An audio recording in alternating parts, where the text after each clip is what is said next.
Hi mga kadala-dalan! Welcome to my channel. Fresh ng girl night!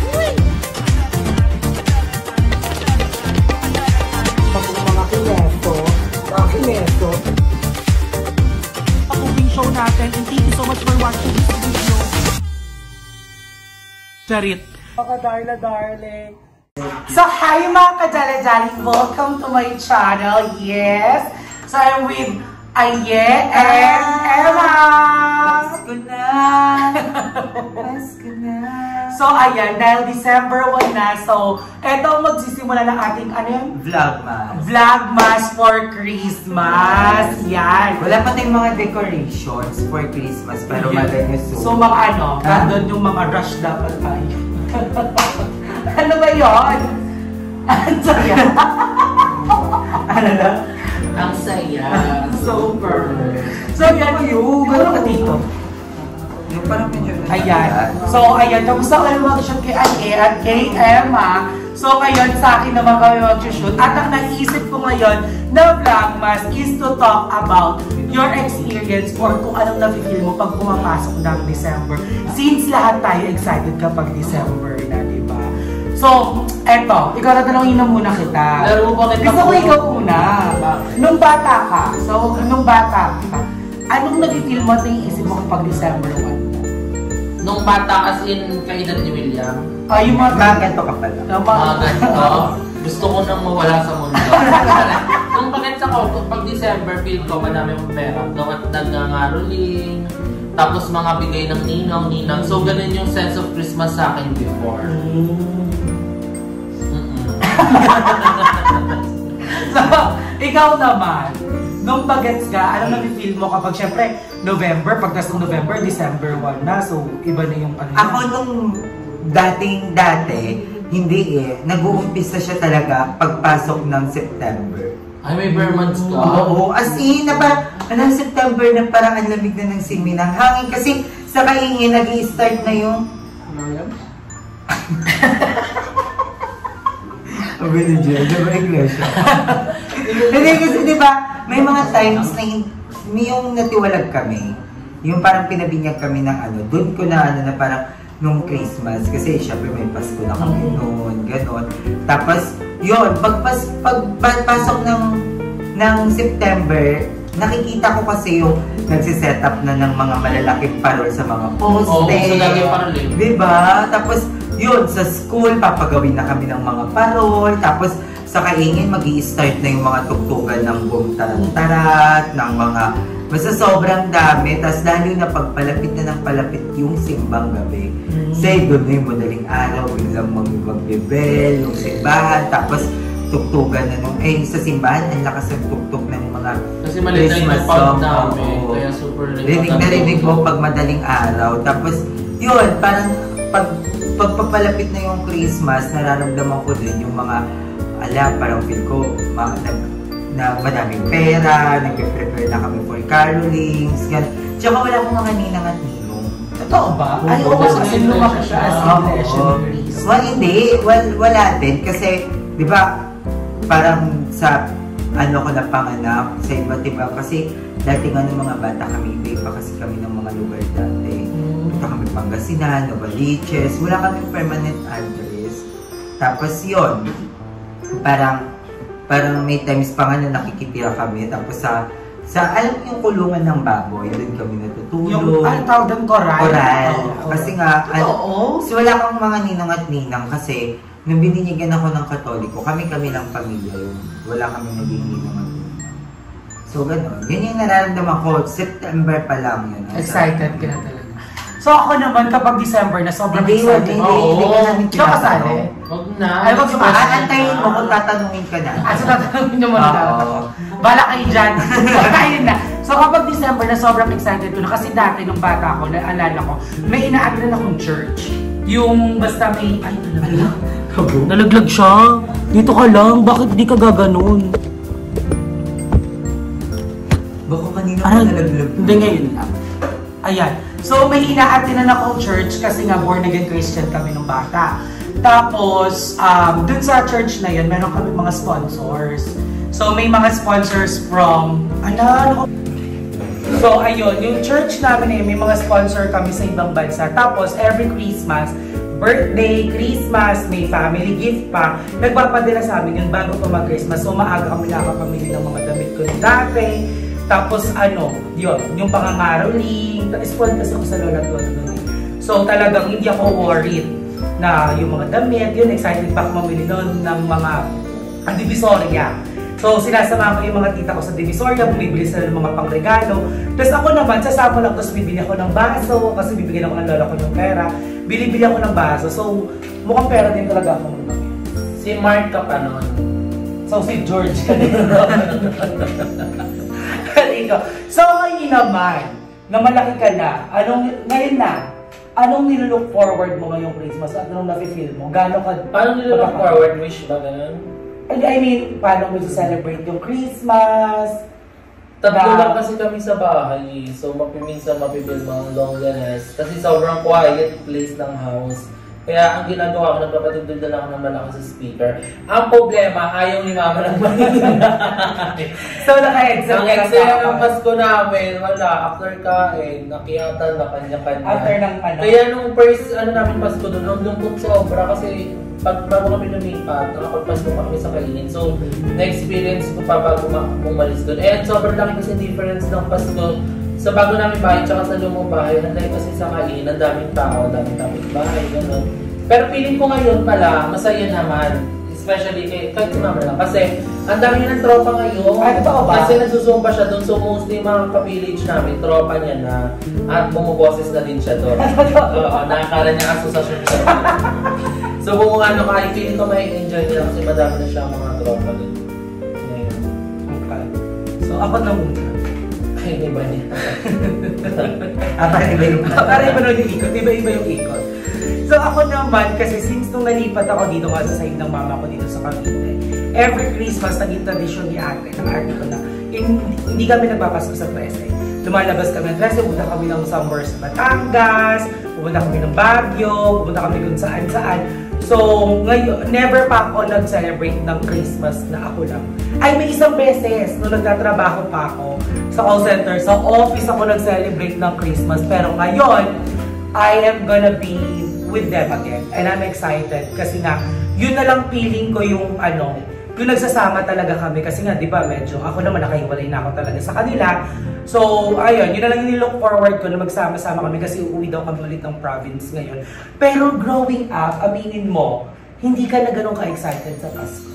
Unlike nung bata pa na, alam, may bagong damit, alam, may Christmas party, may exchange. Kasi hindi na tayo bata. Ako nag-start lang nung wala si Kuya. Oo, iba kasi si Kuya, ipaparamdam niya talaga sa atin. Na Christmas.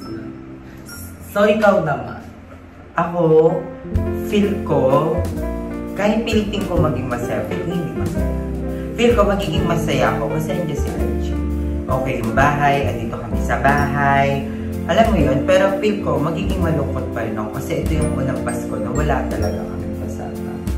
Wala na si Mama, wala si Papa. So, hindi ko siya alam kung paano namin isi-celebrate. Pero, masaya ako na nandiyan si Archie. Diba? At alam ko naman na masaya si Mama kasi hanggang ngayon, magkasama kami ni Archie. Diba? Mas malulungkot ako kung hindi ko kasama si Archie. Yung ako lang talaga dito sa bahay, ganon. Pero, yun nga, feel ko din naman na magiging worth it tong Christmas na to kasi,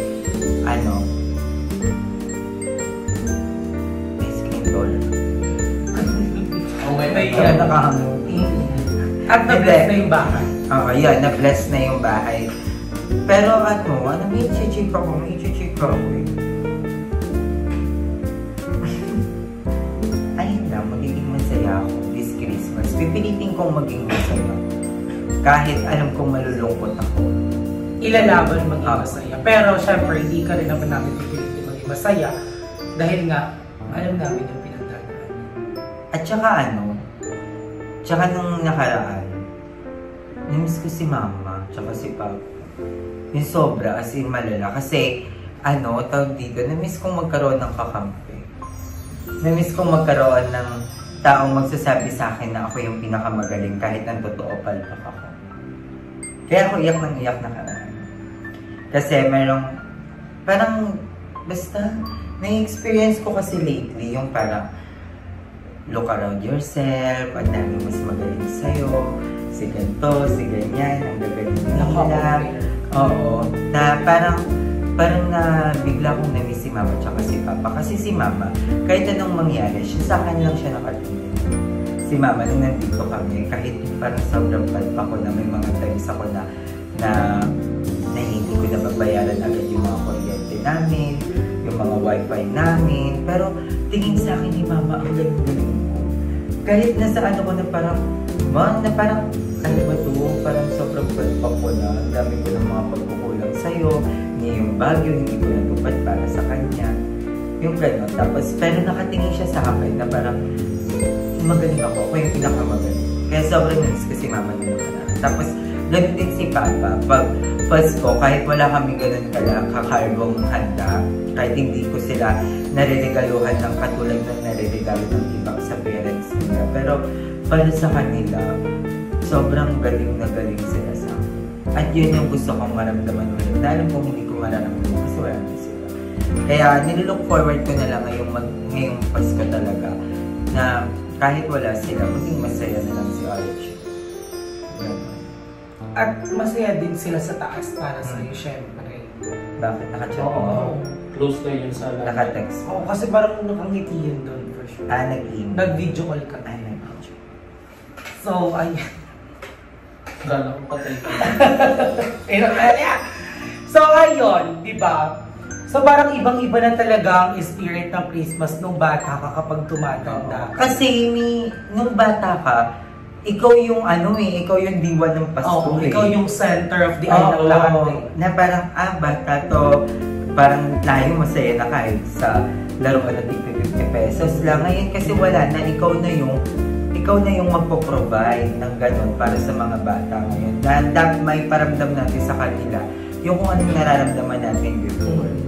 Pero ang hirap na talaga ng buhay ngayon. Truly, hindi na kami unlike dati, nakakapaganda tayo kahit kalahating kilong spaghetti lang sila mama, sila papa, diba? Ngayon parang ang hirap na, mahirap talaga. Pero feeling ko, nasasabi na natin na mahirap kasi medyo may edad na rin tayo. I mean, tayo na yung nagpo-provide for ourselves. Pero nung bata, parang dead mo lang tayo. Center of the attention tayo ng mga tao pagdating ng Christmas, ng mga tita, ng mga ninong ay ninang. Diba? Ito nga yung ninang ko. Buti katapos siya pa yun. Si tatay na. So, ayun lang. I think... Tuloy alam ko paano nga yung Pasko ngayon. Tsaka Di ba may ano Pasko tsaka New Year. Pwede mo paano siya? Parang... Kasi parang kung iniisip ko, minsan parang ulila na talaga ako. Ulila na kami. Kami kakapatid. Kasi wala na kami mama at papa. Dati, nagkaano lang naman ako para maging happy si mama. Nag-aanda ako, gano'n. Niregaluhan ko sila. Ngayon talaga ang buhay. Yeah. I feel you kasi I lost my dad din naman, di ba? So, malungkot talaga. Malungkot sa una, malungkot sa pangalawa, malungkot talaga yan. Pero, kailangan mong pilitin maging masaya para sa sarili mo at para sa mga tao na kapaligid sa iyo. Kasi sabi mo nga, di ba, na parang you're always, na-miss mo sila kasi sila yung magaling ka sa paligid nila. Siguro naiisip mo lang na feeling mo na palpak yung tingin sa ng tao, but you're really not. Ako, nagkakamali din ako, pero hindi ko iniisip sa sarili ko na palpak ako. Alam ko may reason kung bakit minsan mali yung decision ko, nagkakamali ako. Party kasi ng buhay yun. Hindi ka laging, alam mo yun, hindi laging successful lahat ng iniisip mong bagay na eto dapat siya magiging outcome nitong plano ko. Hindi ganon. Papahirapan ka nga, sabi nga nila, kapag hindi mo nakuha, hindi para sa'yo. At kung para sa'yo, ibibigay niya sa'yo anytime. Kaya maniwala lang tayo sa kanya. At alam kong may may plano siya sa mga buhay natin. Okay?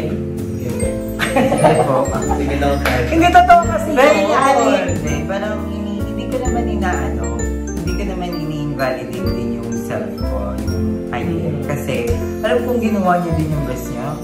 Kapag patagal. Right! Di ba lagi yung sinasabi sa'yo? Parang nai-invalidate na lang siguro yung achievement ko kasi iba na yung usapan ngayon. na dapat, wala, tapos na ito eh, ito na lang ang buhay kong achievement, di ba? Hindi naman. Naiintindihan ko din naman yung mga nagsabi sa akin nun. Kaso, alam mo yun, parang, syempre, pinipilit ko din namang galingan talaga. Katulad nyo lang din ako, na parang, may mga times na gusto mo talagang maging magaling. Kaso parang, ang daming mga hadlang na parang hindi talaga para sa'yo. I mean, kahit gano'n mo kagalingan nga dun sa bagay na yun, kung hindi siya para sa'yo, hindi mo siya makukuha.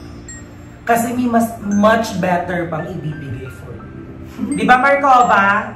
Merry Christmas! Merry Christmas, Markova!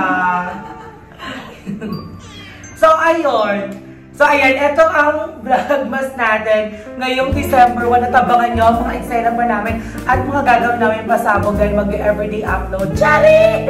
Kaya-kaya! So, ilalaban natin yan hanggang December 20. Balong ka ba? Crazy pala yan. So, ayun. Thank you so much mga kadala-dali ko. Ayan ang muna ang video natin for today. At abangan nyo pa ang mga i-upload namin for the next day. Thank you so much for always supporting me and always supporting all the bayuts. Mahal na mahal namin ko kayong lahat. Mwah!